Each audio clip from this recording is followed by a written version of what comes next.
Hello friends, स्वागत है आप सभी का विद्या प्लेटफॉर्म के यूट्यूब चैनल में।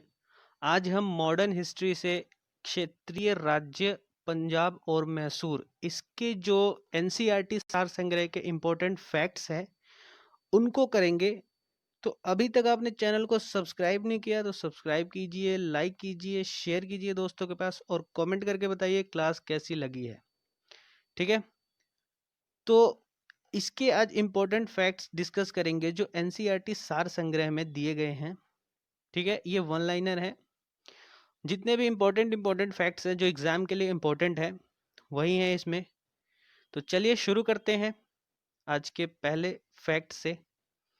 चलिए, पहला है सिख साम्राज्य।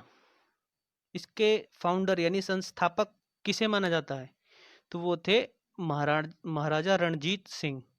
और इनका जो टाइम पीरियड था 1799 में इसका जो स्थापना थी 1799 ईस्वी।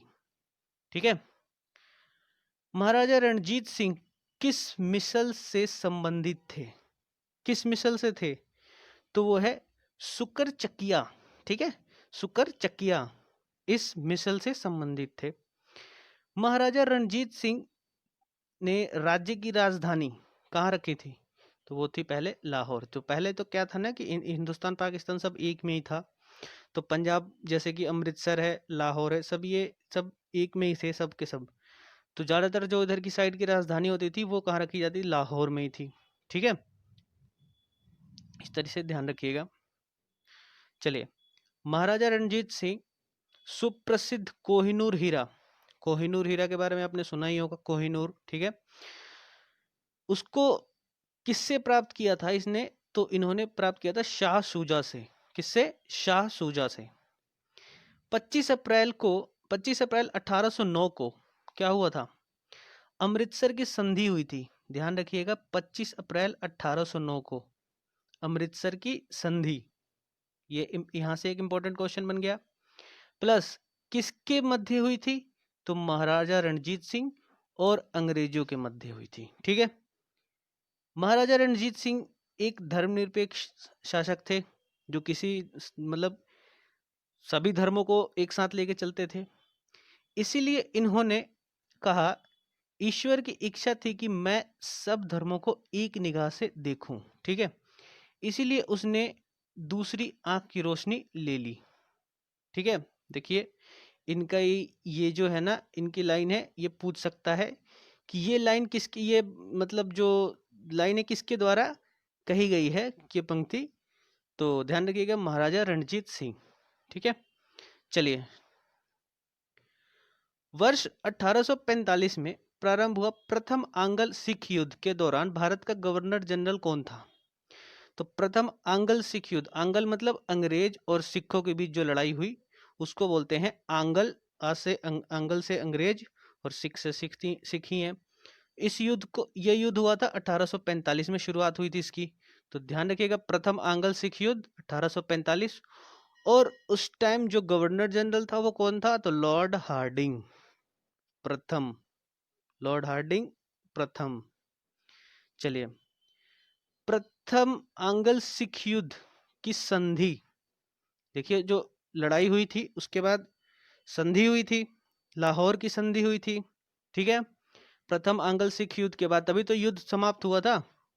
तो वो संधि कब हुई थी? तो 1846 में। ठीक से लिखा नहीं, आप देख लीजिएगा, 1846 में। इसमें कुछ मिसप्रिंट हो गया था, 1806 दिया हुआ था। ठीक है, उसको ठीक कर लीजिएगा, 1846 है ये, 1846 में।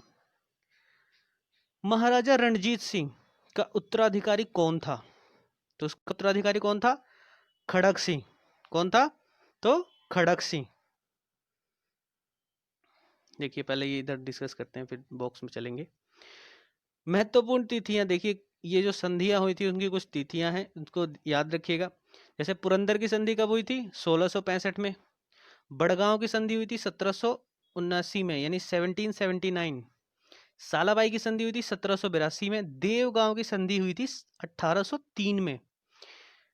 सुरजी अर्जुन गांव की संधि हुई थी, ये भी 1803 में, सेम डेट को हुई थी सुरजी अर्जुन गांव की संधि। ठीक है, पूना की संधि हुई थी 1817 में। लाहौर की संधि हुई थी देखिए फिर यहाँ पे गलत दिया हुआ है, 1846 होगा इसका, 1846। अमृतसर की संधि हुई थी 1809 में, ठीक है, ये रहा 1809। तो चलिए आगे देखते हैं। द्वितीय आंग्ल सिख युद्ध किस गवर्नर जनरल के कार्यकाल में हुआ था? तो वो था लॉर्ड डलहौजी, ठीक है। द्वितीय आंग्ल सिख युद्ध लॉर्ड डलहौजी के कार्यकाल में हुआ था। 13 जनवरी 1849 को चिलियावाला युद्ध, चिलियावाला एक था जालियावाला, वो बाद में होता है, वो 1919 में हुआ था जालियावाला बाग, 13 अप्रैल को, ठीक है। ये चिलियावाला है, चिलियावाला। तो चिलियावाला आपका ये इस टाइम अंग्रेजी सेना का नेतृत्व, यानी कि अंग्रेजी सेना की तरफ से सेनापति कौन था? तो ये था लॉर्ड गफ, ठीक है। चिलियावाला युद्ध में ये कब हुआ था? ये भी 13 तारीख को ही हुआ था, ठीक है। ध्यान रखिएगा, चिलियावाला से जलियावाला, जलियावाला भी 13 तारीख को हुआ था, वो अप्रैल में हुआ था, ये जनवरी में हुआ है। वो 1919 में हुआ था जलियावाला, 1919 में, और ये हो रहा है 1849 में, ठीक है। सिख साम्राज्य का अंतिम शासक कौन था? वो था दलीप सिंह। कौन था? दलीप सिंह, दलीप सिंह, ठीक है। इस चीज को ध्यान रखिए। कह रहा वर्ष 1849 में ब्रिटिश साम्राज्य में सिख साम्राज्य के विलय के दौरान भारत का गवर्नर जनरल कौन था?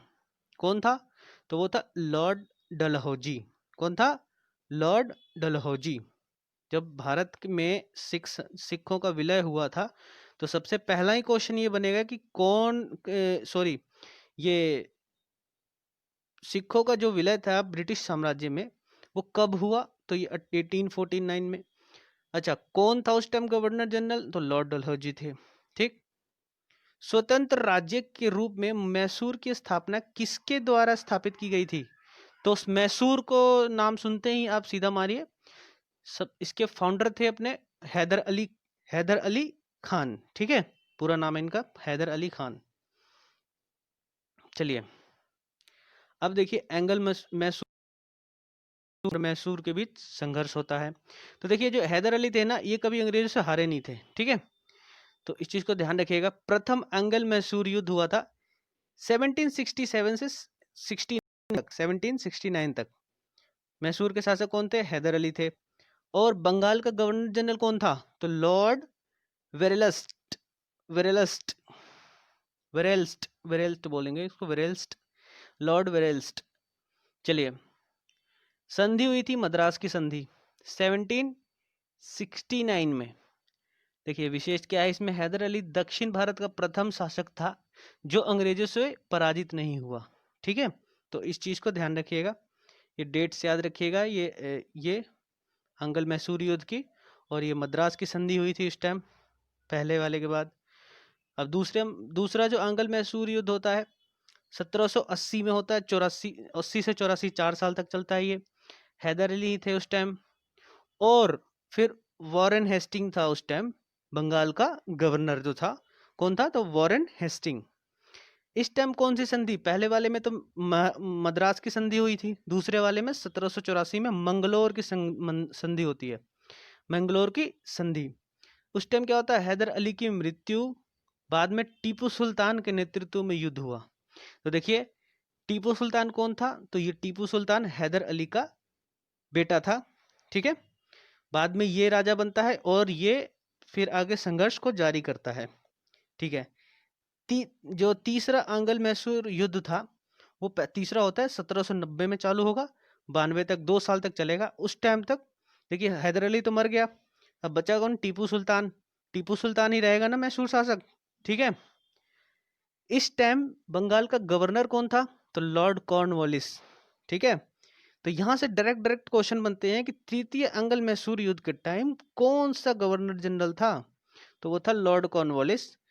श्रीरंगपट्टनम की संधि हुई थी तीसरे मैसूर युद्ध के टाइम।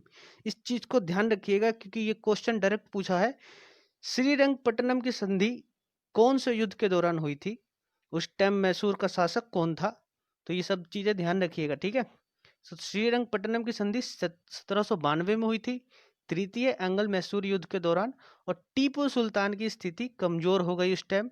ठीक है। चौथा एंग्लो मैसूर युद्ध, ठीक है, 1799 में हुआ। 67 से चालू हुआ और 99 तक चला। टीपू सुल्तान इसमें, जिसमें 2 बार हैदर अली खान ने नेतृत्व किया और 2 बार टीपू सुल्तान ने किया। इस बार जो बंगाल के गवर्नर थे वो है लॉर्ड वेलेस्ली। ठीक है। संधि होती है, कौन सी संधि है? तो भैया मैसूर सहायक संधि होती है। ठीक है। लड़ाई हुई, उसके बाद संधि हुई। संधि में कौन सी संधि? मैसूर सहायक संधि। इसमें अब टीपू सुल्तान की मृत्यु हो जाती है। मैसूर में पुनः वांडियार वंश, देखिए पहले जो मैसूर था ना, ये वांडियार वंश के अधीन था ये सारा। तो बीच में ये हैदर अली वहाँ का शासक बन जाता है, हैदर अली अपना साम्राज्य फैला देता है। उसके बाद फिर लड़ाई होती है, जब ये इनका जो साम्राज्य का पतन होता है, फिर दोबारा जो वांडियार वंश होते हैं ना, ये दोबारा आ जाते हैं। अंग्रेजों ने वांडियार वंश के शासक के साथ सहायक संधि की। बाद में अंग्रेज वांडियार वंश के साथ सहायक संधि करते हैं। तो चलिए नीचे वाले देखते हैं। सिख साम्राज्य में महाराजा रणजीत सिंह की तुलना किससे की जाती है? तो फ्रांसीसी यात्री विक्टर जाकमा ने नेपोलियन से की थी। ठीक है। तो महाराजा रणजीत सिंह की तुलना नेपोलियन से की थी किसने? फ्रांसीसी यात्री विक्टर जकमा ने। तो चलिए आज के लिए इतना ही, मिलते हैं नेक्स्ट क्लास में। तब तक के लिए टेक केयर, बाय बाय, जय हिंद।